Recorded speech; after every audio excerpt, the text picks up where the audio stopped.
Bueno, pues buenas tardes a todos y muchas gracias por venir a la presentación de este libro, esta obra de teatro, publicada por Asier Aparicio y editada por Ediciones Castilla, ¿vale? Titulada Juan II, el rey que no pudo amar. Y bueno, lo primero que voy a hacer va a ser presentar al autor del libro, que es Asier, que seguramente algunos de ustedes ya les conocen. Y para aquellos que no lo conozcan, bueno, pues voy a hacer no tanto una semblanza biográfica, sino comentar un poco su trayectoria literaria y sobre todo en qué temas se ha centrado, ¿no? Asier podríamos decir que es un escritor de nacimiento o de vocación, porque siempre le ha gustado escribir y cuando a él le han preguntado por su vocación de escritor, pues la refiere desde muy, muy joven, pero también, como él dice, ha sido un escritor que se ha ido haciendo con el tiempo, ¿no? Y la pregunta quizá es, ¿y cómo se hace un escritor? Pues en el caso de Asier se hace leyendo y leyendo mucho. Asier es un gran escritor de literatura y sobre todo de literatura clásica, y es así como ha ido fraguando también su conocimiento y su capacidad de escritura.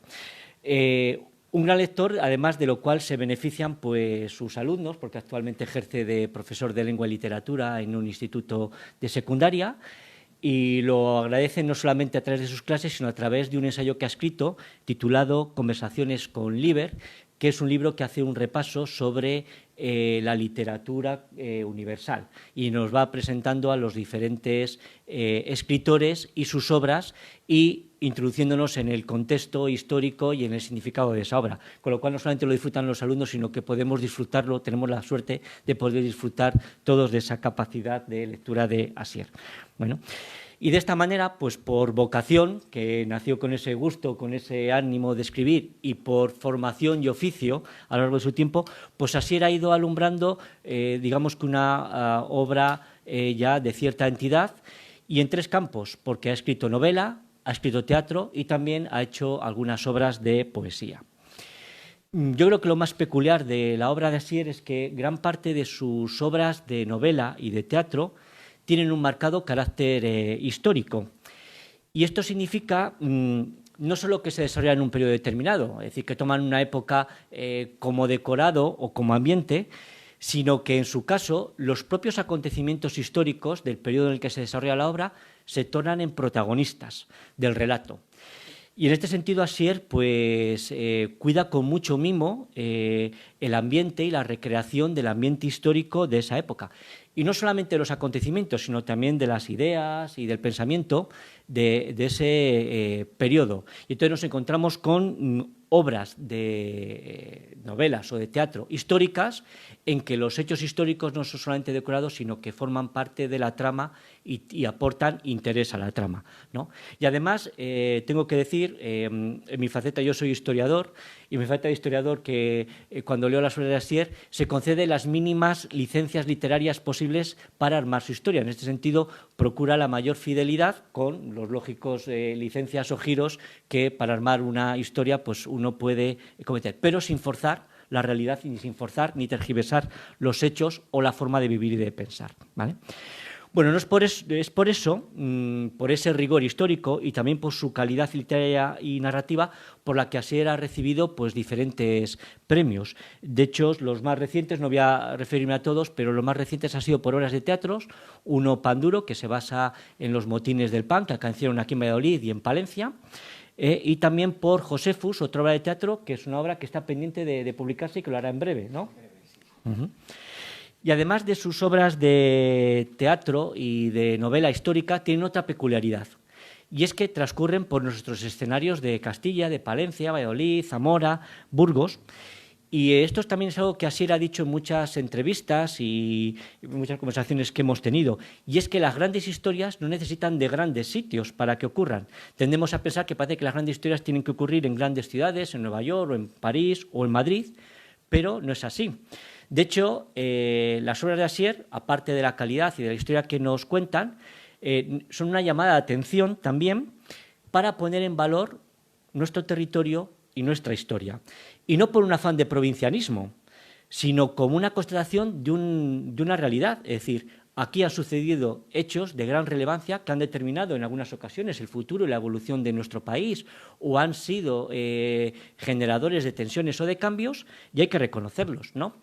Y de hecho, la importancia no viene del sitio, sino de la historia que cuenta y de que tenga un peso universal. Y quiero hacer una referencia a una película que quizá todos conocen o que cuando menos les sonará, que es Los crímenes de Cuenca, de Pilar Miró, que ocurren en unos pequeños pueblos de la provincia de Cuenca, totalmente desconocidos para todos, salvo que hayamos visto la película. Y, sin embargo, el relato que cuentan lo que hace es reflejar una realidad de algo que ocurría en la España de esa época, que era más importante tener un culpable ante un delito para calmar a la sociedad antes que encontrar al verdadero culpable. Esa universidad de esos hechos es lo que le da la importancia a la historia y no tanto el lugar donde ocurren. Y yo creo que eso Asier lo hace muy bien, es decir, pone de relieve esos acontecimientos con ese carácter universal, que además tenemos la suerte, o no sé si la suerte o el privilegio de que han ocurrido aquí en nuestro territorio, ¿vale? Y lo hace además, Asier, yo creo que con una gran calidad literaria, sin caer en situaciones maniqueas y mostrando también la complejidad de los personajes. Los personajes de las obras de Asier no son personajes buenos ni malos, sino que, como todas las personas humanas, están llenos de luces y de sombras, y tienen sus aspectos positivos y tienen sus aspectos negativos. Bueno, por terminar esta presentación, además de las obras de carácter histórico, también Asier ha explorado otros campos, como los de la literatura infantil y juvenil, y en este caso rememero la saga de Ventolino, una saga que ha tenido mucho éxito, o una novela más de carácter juvenil titulada El ángel sobre las olas. También ha realizado otras obras de relatos breves, como Toca la San y Crónicas lunáticas, que es más de relatos de ficción, ensayos, como el que ya he mencionado antes de Conversaciones con Liber, e incluso poesías, como un libro titulado Versos ascetas, en los que reflexiona sobre el éxito, la popularidad, el reconocimiento y demás. Entonces, para mí es un placer acompañarlo hoy a Asier, y espero que para ustedes también lo sea hoy, y el acercarse a su obra. Muchas gracias. Bueno, pues muchísimas gracias, Javier de la Cruz. Primero por tu amistad, por esas charlas que tenemos tan interesantes siempre, ¿no?, desde hace muchos años.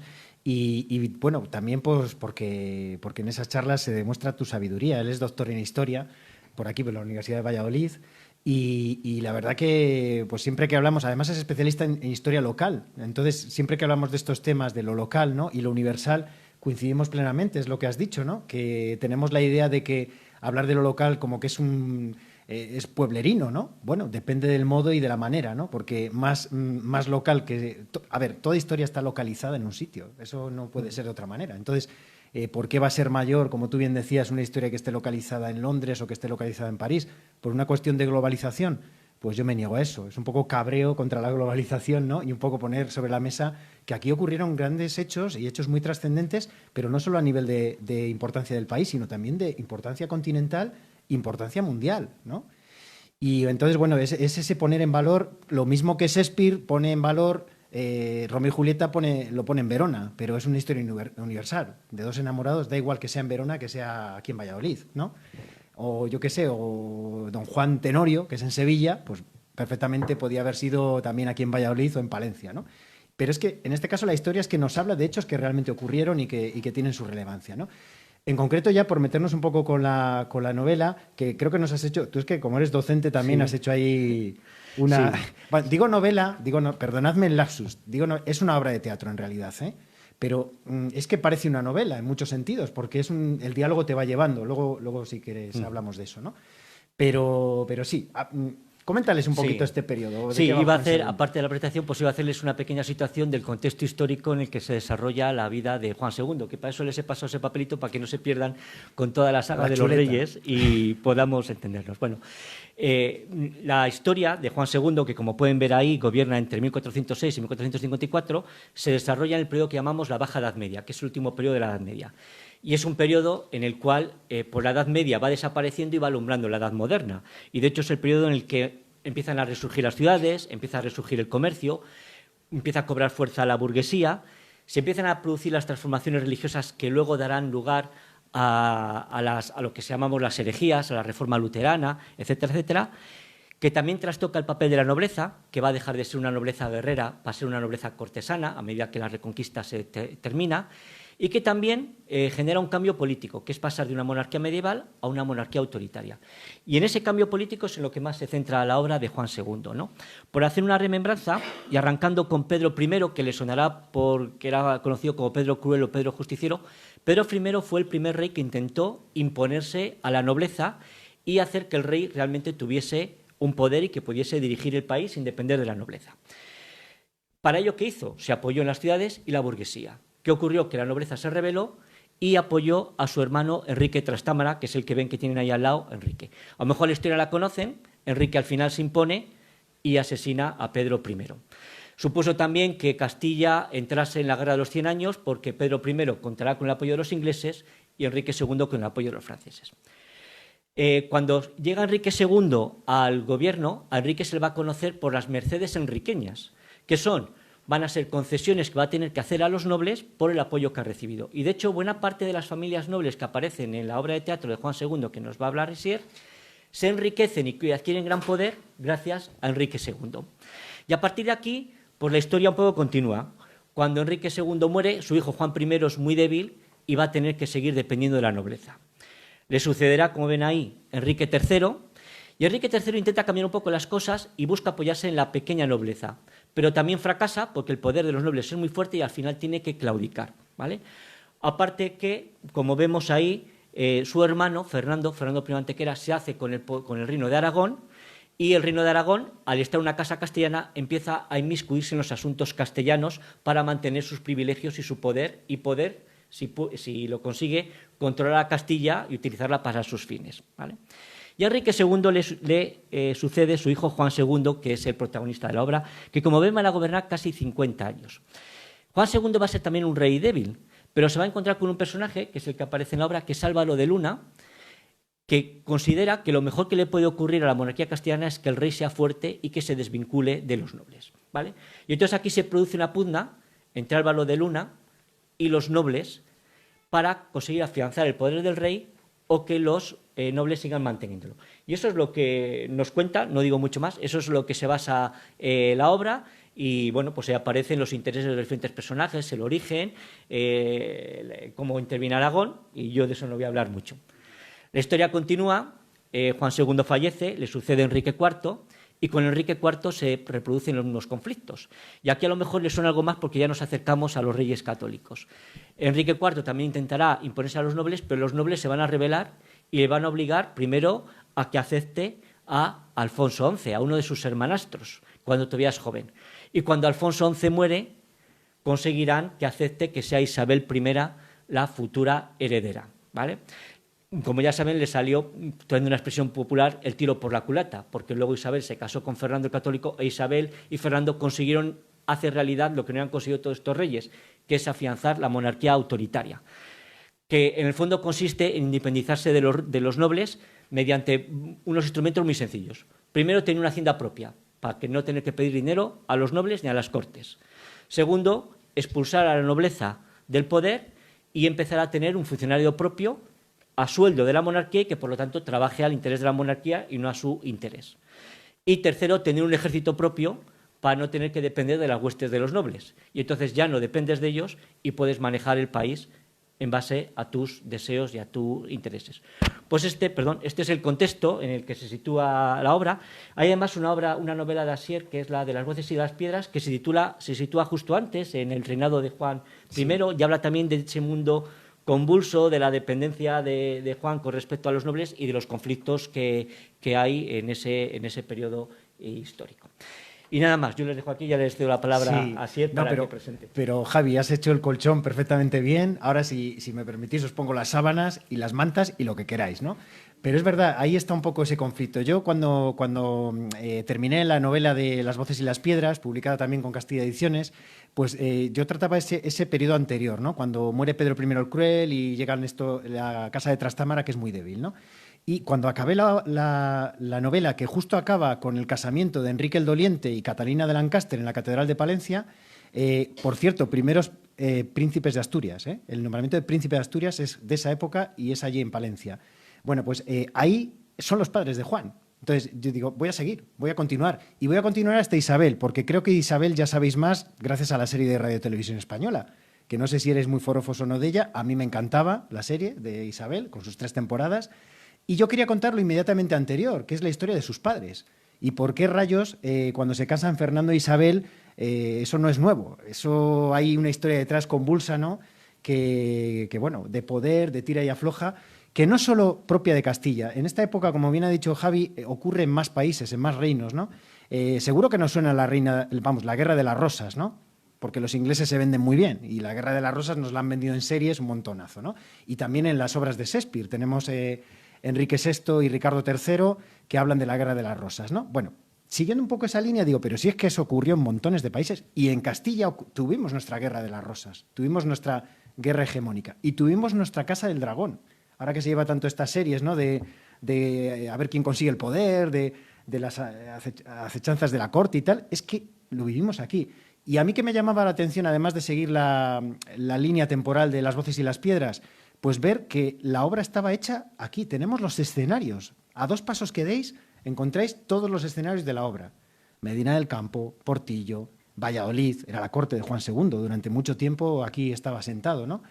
Palencia, Calabazanos, Segovia, por supuesto, Ávila. Es decir, en un triángulo entre Palencia, Valladolid, Segovia y Ávila ocurre todo. Y ocurre este acontecimiento que es, digamos, el embrión de un imperio, ya no de una nación, sino de un imperio. Porque precisamente el sueño de Álvaro de Luna, que es de un reino potente, es el que Isabel después recoge, ¿no? Dice, mira, este señor, lo mal que lo pasó, que le hicieron la guerra a todos, pero tenía razón y solo quería apoyar a mi padre, ¿no?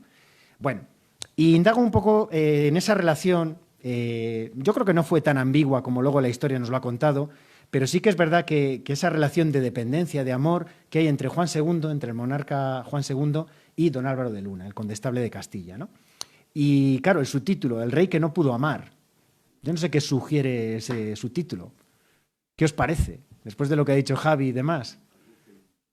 Que algo que le impidió, ¿no? Amar. Bueno, os cuento un poco las coplas, ¿no? A ver, como dijo Javi, es un reinado de 50 años, entonces había que contar los 50 años aquí, ¿no? Y yo lo primero que hice fue dividirlo en escenas, en actos, ¿no? Y me salían 3 obras de teatro. Entonces vais a ver una trilogía, ¿vale? Son 3 obras de teatro. Aquí sigo a Shakespeare. Shakespeare hacía así también, con ciertos dramas históricos, no hacía una sola obra, hacía varias, ¿no? Y bueno, ¿qué ocurre? ¿Por qué no puede amar? Pues porque desde pequeñito, Álvaro de Luna era su ayo, ¿no? Y al pobre Juan II le toca gobernar casi desde los 13 añitos. Y no sabe cómo gobernar. Tiene a sus primos en la chepa, porque Fernando de Antequera, que tenía tantas tierras en Aragón, también consigue mucho poder en Castilla por haber apoyado a la madre de Juan II, a Catalina de Lancaster.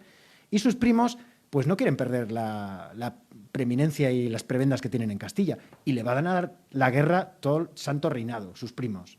Es más, está casada con la hermana, con la hermana de sus primos, con su prima, ¿no? Que es la primera esposa, o sea, que tiene el enemigo en casa. Y prácticamente el único que le apoya es Álvaro de Luna. ¿Qué se sacan? Se sacan cantares con tal de apartar a Álvaro de Luna de Juan II. Y se llega a decir, ¿no?, que es el puto del rey, que hay un tema sexual ahí, ¿no? Como que Álvaro de Luna, pues de alguna manera calentaba la cama del rey. Y, bueno, sus 2 mujeres, primero la primera mujer, que es hermana de los infantes de Aragón, y después Isabel de Portugal, que va a ser la madre de Isabel la Católica, pues acaban creyendo estas insidias y acaban un poco apoyándolas. Y, bueno, lo pasa realmente mal este hombre, porque por varias ocasiones pues le ponen contra la espada de la pared el reino, ¿no? Y le piden como única circunstancia para que siga gobernando que se olvide de su amigo, que le destierre, que le marche fuera, ¿no?, que le deje fuera. Entonces, efectivamente, es un rey muy desgraciado que no puede gobernar, pero más desgraciado desde el punto de vista humano porque no puede amar, no puede devolver la amistad y el gran favor que le está haciendo Álvaro de Luna, ¿no? Bueno, la obra pues nos va contando toda la evolución de los personajes. Como decía Javier, es el momento en que nacen las grandes casas nobiliarias, por ejemplo, los Alba, ¿no? Los Alba, en una de las prebendas que para evitar guerras Juan II concede, nace el señorío de Alba, que ahí sigue, ¿no?, la casa de Alba. O, por ejemplo, ya hablando más de Palencia, pues el señorío de los Manrique, ¿no? Bueno, en esta obra aparecen todos los Manrique, porque están en esa corte, ¿no? Aparece Rodrigo Manrique, al que después Jorge le va a dedicar sus coplas, ¿no? Aparece Gómez Manrique, el tío de Jorge Manrique. Y hay una escena que es real, en la cual hay una justa literaria, porque, como tú bien decías, eran guerreros, pero ya empiezan a preocuparse por el arte, por la cultura, ya se va abriendo camino en estas cortes el Renacimiento, ¿no?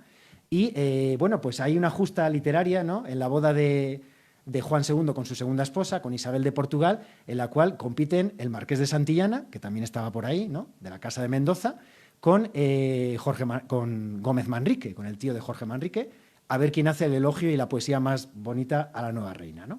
Bueno, aquí en la obra aprovecho, y ahí sí que hay un poco de licencia literaria, lo demás es todo rigurosamente histórico, sí que aprovecho como que esa disputa la quiere azuzar Álvaro de Luna para dividir un poco a las casas nobiliarias, ¿no? Porque también vemos una evolución, tanto en Juan II como en Álvaro de Luna, ¿no? Son personajes redondos, van evolucionando, y Álvaro de Luna, pues al principio sí que se nota más generosidad en esta tarea de apoyar al rey, pero claro, él tampoco lo hace gratis, ¿no? Y en este apoyo del rey, pues también él gana privilegios, gana prebendas, ¿no? Y bueno, pues también se va envaneciendo, ¿eh? Se va envaneciendo. Y cuando finalmente Álvaro de Luna lo ejecutan aquí en la Plaza Mayor de Valladolid, pues ya no es el Álvaro de Luna tan generoso del principio del reinado. Ya es un ente que se ha creado a sí mismo con muchas prebendas y muchos privilegios, ¿no? Pero bueno, yo sobre todo creo que los que leéis esta obra vais a disfrutar mucho porque la obra os va llevando. Vale, a mí siempre lo digo, ¿verdad, Javi? Lo que más me gusta del teatro es que el narrador desaparece. No existe, ¿no? Aparentemente. Por supuesto que hay un ejercicio escénico ahí fuerte como dramaturgo de todos los hechos históricos de estos 50 años, condensarles, hacerles coincidir en un sitio a ciertos personajes. Ese ejercicio está ahí. Pero una vez de que empiezan a funcionar los personajes, y en este caso personajes tan redondos, tan bien marcados por la historia, con unos intereses tan... pues es casi dejarles hacer, ¿no? Y yo me veía a veces llevado por ellos, ¿no? Por supuesto, lo escribes, pero te dejas llevar, ¿no? Y eso es lo bonito del teatro, ¿no? Que desaparece el narrador, por lo menos aparentemente, y que los protagonistas de verdad son aquellos que vivieron en nuestras calles y que prepararon el camino a los reyes católicos, ¿no? Vale, si os gusta, ya os digo, la serie de Isabel, esta es la precuela perfecta.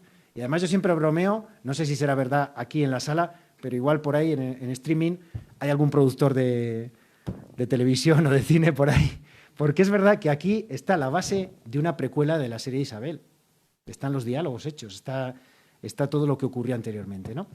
Y bueno, yo estoy casi convencido de que uno de esos infantes de Aragón, que es el padre de Fernando el Católico, Juan se llamaba también, yo estoy casi convencido de que cuando le dijo a Fernando, vete y te casas con esta de Castilla, muy en el fondo estaba diciendo, a ver si recuperamos algunas de los privilegios y prebendas, a ver si le manejas un poco a Isabel y recuperamos un poco todo eso que hemos perdido, que nos han echado de mala manera de Castilla.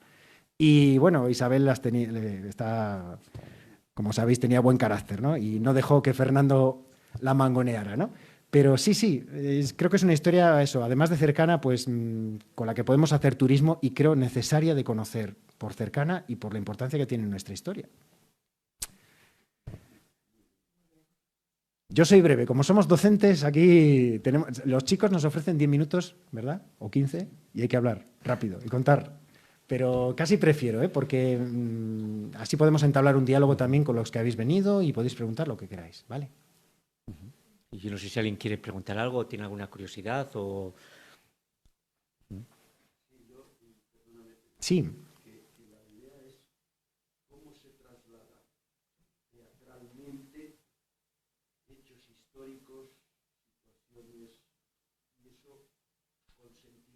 Sí. Vale, pues ahí, efectivamente, ahí, sí.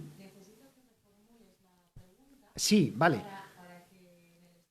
Correcto, para que nos entiendan. Vale, pues me preguntan que cómo reproducir, ¿no?, hechos históricos, sentimientos, cómo llevarlos a las tablas, ¿no?, de un modo fiel y al mismo tiempo que sea solvente en teatro, ¿no? Y que, porque claro, no siempre... Bueno, pues ahí sí que, claro, tengo que decir que llevo escribiendo teatro desde los 17 años. Me encanta el teatro, he leído mucho teatro, he visto... y claro, ahí es un poco la pericia, lo que decía antes, ¿no? Tú te lees las crónicas. Yo para hacer este libro me tuve que documentar bastante, porque entre las casas nobiliarias había muchos cambios. Durante todas estas rencillas, pues las casas cambiaban de bando continuamente, y entonces tenías que, digamos, ajustar mucho la época, el momento, porque en algunos momentos la casa de Alba está de un lado o está de otro, los Mendoza también cambian, bueno, entonces era un poco... Entonces recuerdo que me leí entera la crónica del rey Don Juan, de Fernando Pérez del Guzmán, en un castellano antiguo. Es un buen... Por suerte tenemos todo el reino de Juan muy bien documentado. ¿Vale? Y luego también hay una que es la crónica de don Álvaro de Luna, que se la atribuyen a Gonzalo Chacón. Quizá en la serie Isabel os suena este Chacón, que es el que luego va a ser el tutor de Isabel. Bueno, este era mayordomo de Álvaro de Luna, por lo tanto, y muy amigo de Álvaro de Luna, por lo tanto sabía, ¿no?, todo lo que había pasado. Bueno, en la última obra están presentes Chacón, está presente Pacheco, está presente Enrique IV ya, obviamente, porque son, ya os digo, los que dan el pie después a la serie, ¿no?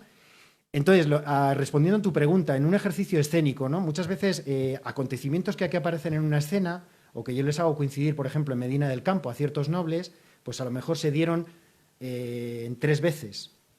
Hubo un diálogo más no tan conjunto, sino varios diálogos. Entonces, ¿tú qué haces? Los juntas en un lugar a esos personajes, haces que hablen de cosas que han ocurrido. Otras veces tienes que llevar una batalla a escena. Por ejemplo, la batalla de Olmedo, que es con la que se resuelve esta guerra con los infantes de Aragón. ¿Cómo lo haces? Pues siguiendo a los maestros, a los clásicos, siguiendo a Shakespeare. ¿Cómo llevaba Shakespeare las batallas a escena? Pues a veces las transformaba en una escaramuza, ¿no?, entre los más importantes. Digamos, los jefes de las huestes son los que estaban allí delante y peleaban. Y como mucho a lo mejor a los soldados les representaba por medio de soldado 1, soldado 2, y ahí se veía un poco la actitud de la tropa, ¿no? Entonces, haciendo eso, un ejercicio escénico de condensar escenas, de hacer que sea un diálogo fluido, que no se note que eso está empastado, pero siempre, como decía Javier, siendo muy, muy fiel a la historia. Porque yo siempre que escribo lo que quiero es que se aprenda, no que se desaprenda. Y me da de verdad mucha rabia aquellas historias o aquellos autores de novela histórica o de teatro que mienten descaradamente. Me cabrea, porque no hay necesidad de mentir. Y ojo, me cabrea, pero lo respeto, ¿eh?, porque la literatura también puede ir por ahí, ¿vale? Me parece bien. Pero a mí no me va eso. Me gusta que además de divertirnos, ¿no?, y además de hacer literatura, pues si puedo ser fiel a la historia, pues mucho mejor, ¿no? Venga. Sí, además yo, hablando de esto que decías ahora, yo creo que, es decir, la literatura puede hacer lo que quiera, pero creo que sería bueno distinguir, a lo mejor, entre novela histórica y novela ambientada en un periodo histórico. Pues sí. ¿No? Y una novela histórica, o yo por lo menos como entiendo la novela histórica, es una novela que trata de ser fiel a la realidad, con las licencias que sean necesarias para armar la trama, pero sin desvirtuar lo que ocurrió, o la novela que se ubica en un contexto histórico y cuenta por la historia que quiera y simplemente utiliza el periodo como ambientación o como decorado, ¿no?, que no es el caso de tus obras, que no lo utilizas como ambientación o decorado. Claro, pero también ahí se corre el riesgo, ¿no? Y vale, vuelvo a decir, todo es literatura, ¿eh? Pero también se corre el riesgo de meter posturas anacrónicas. Yo alguna vez en alguna serie y en alguna novela que he visto, que he leído, dices, es que la gente no pensaba así en esa época. Me han querido meter una mentalidad a una mujer o a un campesino, una mentalidad que casi nace en el siglo XIX, con el marxismo. Entonces, claro, eso también yo intento respetarlo mucho. En aquella época se era como se era, ¿no? Y hay cosas que a lo mejor ahora nos rechinan o nos chocan, pero yo no puedo hacer la cama a la historia, no puedo juzgar desde mi época lo que entonces ocurría, ¿no? Era lo que era, ¿vale? Y esto no significa justificar los errores de la historia, significa pues que en aquel momento a lo mejor no veían más allá, ¿vale? Entonces, yo creo que no tenemos el derecho a sacar los despojos de la historia y exponerles al sol de mala manera, ¿no? Hay que ser respetuoso. Quien vivió aquella época, pues tenía su mentalidad y tenía su manera de ver la vida y hay que respetarla, ¿no? Y en ese sentido, pues ya os digo, como a mí me encanta mucho la literatura también y todos los poetas de la época del cancionero, de los cancioneros de corte de la época, pues también le he querido hacer un homenaje ahí, ¿no? De cómo eran poetas guerreros, ¿no? Y cuando no tenían la espada, pues tenían la pluma también. Bueno, hay que contarlo, era así. Ahora nos puede rechinar, ¿no? Cómo podían estar matando y a la vez escribiendo cosas tan bellas. Bueno, era lo que se llevaba, ¿no? Sí. Hay, en la novela, en la obra de teatro cuando hablas, claro, antes yo he dicho, digo, las buenas historias lo son porque tocan temas que son universales. Y en este caso, aparte de la universalidad de que son acontecimientos que se están produciendo en toda Europa, esa transición y esa transformación en el ámbito político, pero es que incluso lo que narras ahí, hay muchas cuestiones que hoy las vivimos, ahora nos puedes contar más, pero simplemente por retomar una de las que tú has dicho, es decir, se acusa a Álvaro de Luna de ser el puto del rey, es decir, cómo las fake news no son un invento nuevo, sino que ya se utilizaban estrategias de desprestigio en base a la mentira o medias verdades, ¿vale?, para conseguir eliminar a un rival político, ¿no? Y en torno a este tema o de ese tipo de situaciones que es en la realidad, hay más en la obra de teatro, ¿no? Claro, sí, es una de las cosas también por las que pues, me gusta la historia. Y no porque la fuerce, sino porque realmente es así, ¿no? Ciertos acontecimientos de la historia ya pasaron, están pasando ahora, pero ya pasaron 100.000 veces. Entonces, ese tejemaneje de la política, esas fake news, el poder a toda costa, hay varias veces en que ciertos diálogos, sobre todo cuando cambian de bando, pues ellos no sienten ningún reparo en decir a algún noble, bueno, es que ahora lo que toca es esto. Ah, pero tú no eras de la otra ideología. Bueno, la ideología, bueno, toca esto. Ahora hay que apoyar al rey por X tiempo, ¿no? Porque podemos sacar tajada y dentro de 2 años pues ya veremos lo que toca, ¿no? Entonces ese maquiavelismo, ¿no? Pues que le pone en palabras Maquiavelo pues un poquito después, ha existido toda la vida de Dios, ¿no? Y, no sé, yo creo que también las lecciones de la historia están ahí para que las traigamos al presente y para que aprendamos, ¿no? A mí hay una obra de Shakespeare que me chifla, y además pude verla en inglés allí en Londres, en el Globe, que es la de Julio César. Y es que hay 2 discursos en Julio César de Shakespeare, el de Marco Antonio y el de Bruto, allí con el pueblo romano, que es que, vamos, es para enmarcarles y decir, seguimos igual.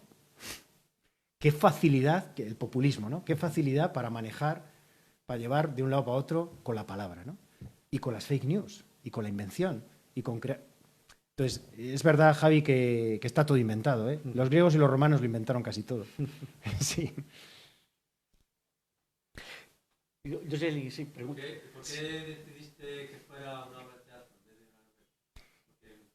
Porque la novela te habría resultado más fácil explicar todos los acontecimientos y ir siguiendo el desarrollo de la historia. Sí.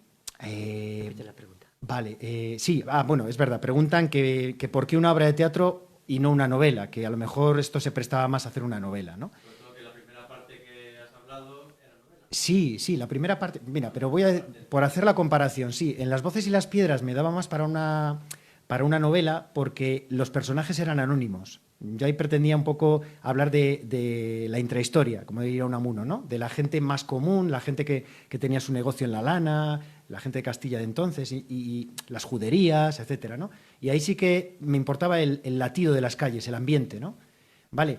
En cambio aquí, pues me importaban los personajes. Yo cuando el ambiente es un personaje importante, hago novela, ¿vale? Porque eso el teatro no puede. En cambio, cuando los personajes, sin necesidad del ambiente, se sostienen solos y te llevan la trama, es un poco lo que decía antes, ¿no? No necesito ambientarlo, porque además el ambiente yo creo que estorbaría, porque nos alejaría de esa actualidad que dice Javier, ¿no? De esos personajes nos resultan más actuales si no lo ambiento demasiado del ambiente medieval, en ese caso, ¿no? Porque es más como ahora. Los juegos políticos, el tejemaneje, ¿no? Entonces, esta lo vi claro por la potencia de los personajes, porque tenía unos personajes que casi me hacían la obra, y porque el ambiente en concreto en este momento no me interesaba, ¿no? ¿Viste claro desde el principio? No. No. Al principio quise hacer una novela, pero que tuviera que ver mucho con el ambiente, los ambientes de Valladolid, Valencia, que no la he descartado, ¿eh? Pero no lo sé cuándo, ¿no? En esta misma época, con esas grandes casas que están al abrigo de estas guerras y de cómo, no tanto nobles, sino las casas comerciales, ¿no? Los que negocian con Flandes, con la lana, los que tienen las cabañas. Y es que en Palencia y en Valladolid había familias nobles tipo Montesco Capuleto, que tenían sus cosillas y sus historias. Eso también lo tengo investigado. Pero aunque al principio quería una novela de ese tipo, como Las voces y las piedras, con gente más anónima, también ahora mismo por mi disponibilidad de tiempo, las clases, la familia, etcétera, pues creo que era más ágil, aunque me ha costado lo mío, pero era más ágil hacer una obra de teatro. Y aparte, pues eso, ya metido en ajo, cuando me metí en las crónicas y vi estos personajes tan redondos, pues lo que te comentaba antes, ¿no? Sí que vi que me iban a hacer una buena obra de teatro personajes tan fuertes, ¿no? Yo además, que he leído la obra tal, lo que he hecho de esa obra de teatro tiene una virtud, porque yo a veces cuando estaba leyendo me sentía como si estaba en la reunión de los nobles o en la reunión que tenían los nobles con el rey, como un espectador que estás ahí, porque como tú dices, desaparece el narrador y entonces, si estás metido en la lectura, tienes la sensación de ser una persona que estás en esa sala asistiendo al diálogo y a la situación que se da, porque ha desaparecido todo lo demás, entonces te ves envuelto por la magia del diálogo como un mero espectador, que a veces si te cabrea pues te dan ganas de intervenir y decir hasta algo, decir yo tengo mi opinión aquí, ¿no? Pero sí que es cierto que eso tiene su parte de... Y además es que el narrador omnisciente, que es más propio de la novela, a veces carga, es muy cargante. Un tío que lo sabe todo, que deja de imaginar algo. En cambio aquí el espectador tiene la sensación de ser omnisciente, que nos mola más, ¿no? Tener esa sensación de soy yo el que me estoy dando cuenta de todo, ¿no? Y como tú bien dices, Javi, pues asistes al corrillo de Pacheco y no sé quién, asistes al corrillo de los otros nobles, asistes y tú lo estás viendo todo, estás viendo por dónde se mueven los hilos de la corte, ¿no? Y al mismo tiempo te estás un poco envaneciendo diciendo estos pobres personajes que no se están dando cuenta y yo sí me estoy dando cuenta de todo, ¿no? Bueno, entonces esa yo creo que es la gracia también del teatro, ¿no? Que le colocas al lector como lector inteligente, como alguien que forma parte de la historia, eso es. ¿Una otra cuestión por ahí? Yo quería hacer una pregunta. Venga. Yo es que te conocí con Crónicas Lunáticas y a mí me gusta mucho, no sé, hace tiempo, pero a mí me gusta mucho tu prosa. Entonces, aunque Conversaciones con Liber a mí me maravilla, es un libro que me maravilló por el diálogo que tiene tan ágil y la forma que tiene de enseñar hablando y de enseñar con unos ejemplos tan prácticos. Yo echo de menos un poco eso. Quería preguntarte si vas a dedicarte alguna vez a ese otro tipo de prosa. Sí, supongo. Sí, me preguntas si volveré a la prosa. Sí, lo que pasa que es verdad que cada historia como que te pide un formato, ¿no? O cada proyecto que te viene a la cabeza pues te está pidiendo una manera, un género, ¿no? Un género literario. Pero sí, es verdad, oye, por ejemplo, hablas de Crónicas Lunáticas, bueno, ahí claro, son relatos de ciencia ficción, nada que ver con todo esto, ¿no? Y ahí, claro, fuera la documentación, y ahí lo que tienes que pensar un poquito es en todas las lecturas que has hecho de autores de ciencia ficción, que es una maravilla, de verdad, si nunca habéis leído ciencia ficción, de verdad, es maravilloso, es un filón, porque además la ciencia ficción lo bueno que tiene es que también es fácilmente transportable a cosas que nos están pasando ahora, ¿no? Hay ciertos relatos que lo clavaron en su día, ¿no? Por ejemplo, tú te lees pues, Un mundo feliz o te lees 1984 de Orwell y se parecen en muchas cosas nuestras sociedades, aquello que dijeron, ¿no? Bueno, entonces sí, volveré a la prosa, ¿eh? Y estoy en la prosa porque también como colaboro haciendo artículos, allí en Palencia pues hay gente que me pide hacer artículos y tal, pues tampoco lo he dejado. Pero bueno, dependiendo de la historia, pues me pide el formato literario, sí. Otra cuestión que a lo mejor nos puedes hablar un poco de la obra esta de teatro es un poco sobre los dos personajes principales, Juan II y Álvaro de Luna, porque muchas veces estamos acostumbrados, pues eso, vemos las películas y o el rey es muy bueno o muy malo, o el ayudante es muy bueno o muy malo, o la princesa es muy buena y muy mala. Pero aquí son personajes... Disney, que ha hecho mucho... Sí, aquí son unos personajes realmente muy contradictorios y además el caso, por ejemplo, de Juan II muy alejado de las visiones que tenemos habitualmente de los reyes y de los monarcas, fruto de la literatura y de las películas que nos presentan a reyes siempre como muy que tienen las ideas muy claras, tal, muy fuertes, o por el contrario unos pobrecitos mangoneados por todo el mundo, ¿no? Y aquí son dos personajes muy complejos, ambos, y además que se tienen que enfrentar a situaciones muy duras. Sí, claro, pero por eso mismo me tenían medio construida la obra, porque es que a mí me encantan esos personajes que se parecen a la vida, es que es verdad, lo otro es un poco una tomadura de pelo, ¿no? Porque nadie somos blancos ni negros, somos de muchos matices, de muchos... Y es verdad que tanto Juan II como Álvaro de Luna pues muestran sus debilidades, muestran sus fortalezas, ¿no? Juan II, sabéis que muere con una famosa frase, ¿no? Dice, ojalá hubiera nacido fraile del Abrojo o campesino, ¿no? Es decir, reniega absolutamente de su reino. Se la trae al pairo, dice, me ha tocado ser rey y es una desgracia para mí, ha sido una desgracia, ¿no? Y Álvaro de Luna, pues eso, es el rey en la sombra y es el que de verdad le mantiene hasta el final, ¿no? eran personajes que de verdad te enamoran, te enamoran. Igual que te enamoran mucho, perdonadme que insista con Shakespeare, pero es verdad. O sea, en la literatura española tenemos escritores a la altura de Shakespeare, ¿eh? No es decir menos de la literatura española. Pero también es verdad que están orgullosos los ingleses de su Shakespeare y no les falta razón, ¿eh? Y claro, él lo hace muy bien eso. Todos los personajes redondos, con muchas aristas, con muchos matices. Y a mí me gusta eso porque es verdad, es como toma vida el personaje realmente, ¿no? Lo otro es un títere del autor. Si tú creas personajes planos, pues bueno, funcionan en comedia y está bien, ¿no? Pero al final es un títere del autor, no se parece tanto a lo que es la vida, ¿no? Y sí, efectivamente, sí, tenían mucha potencia. Sí, estos. sí. Bueno, no hay más preguntas. Parece complicada de llevar al teatro. Sí, Personajes te has dado cuenta tú también. Sí. largos, Claro, por eso digo lo del productor de cine. Sí, es verdad, tiene razón. Preguntan que es complicada llevar la escena. Es verdad, no podía reducir personajes, son muchos personajes. Es un teatro más clásico. Cuando tú lees el teatro del siglo XIX para atrás, es lo normal, la multitud de personajes. Pero el teatro actual, sabéis que buscan obras que haya 7, 8 personajes, 6, porque las compañías de... si hay un actor que hace varios personajes, mejor. Eso, sí, sí, tal cual. Sin embargo, yo no renuncio a escribir eso otro, ¿no? Aunque soy consciente de que va a estar complicado, mucho menos si se hace una serie, efectivamente, ¿no? Pero es que no podía ser de otra manera. Yo no podía reducir personajes, porque es que la complejidad del siglo y de la complejidad de la historia me pedía que estuvieran allí presentes. Y además es que había mucho vaivén en 50 años de entradas y salidas, ¿no? No obstante, se sigue bien, ¿eh? Se sigue bien porque hay mucho secundario, pero sí que hay un pelotón de personajes que son constantes y son los que te van llevando, ¿eh? Bueno, os he puesto, es muy didáctico, ¿eh? Os he puesto al principio esa lista de personajes y que sepáis también en cada obra lo que son en cada momento, ¿no? Porque, por ejemplo, por hablar de la familia Manrique, ¿no? Hasta el año 1430 o por ahí son señores de Amusco, ¿no? Pero luego en 1430 se les concede el señorío de Paredes de Nava, que es luego donde van a hacer Jorge Manrique, aunque hay un pueblo de Andalucía que nos lo tiene disputado. Pero bueno, los palentinos pensamos que nació en Paredes de Nava y no hay nada que discutir. Y se va diciendo en cada una de estas 3 obras cómo es la evolución de sus señoríos, ¿no? Y qué prebendas han ido cogiendo. Y bueno, pues de alguna manera también ese elenco de personajes al principio también te va haciendo el hilo conductor de la historia, ¿no? De cómo van evolucionando.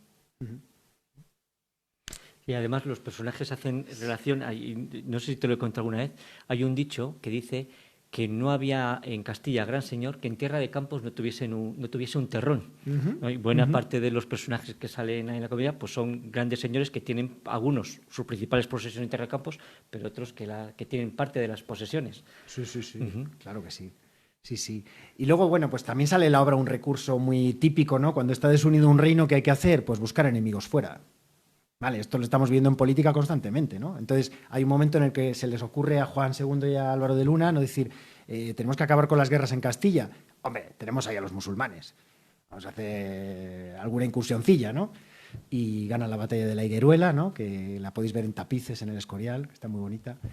Y bueno, pues esto es así. O sea, es que es lo que os decía, que está todo inventado, ¿eh? Que en política yo creo que bebemos de los clásicos. Bueno, ¿alguna pregunta más? ¿Alguna curiosidad más? Pues nada, agradeceros que hayáis venido, los presentes, agradecer también a los que nos están viendo a distancia, agradecerte, Javier, que me hayas acompañado otra ocasión más.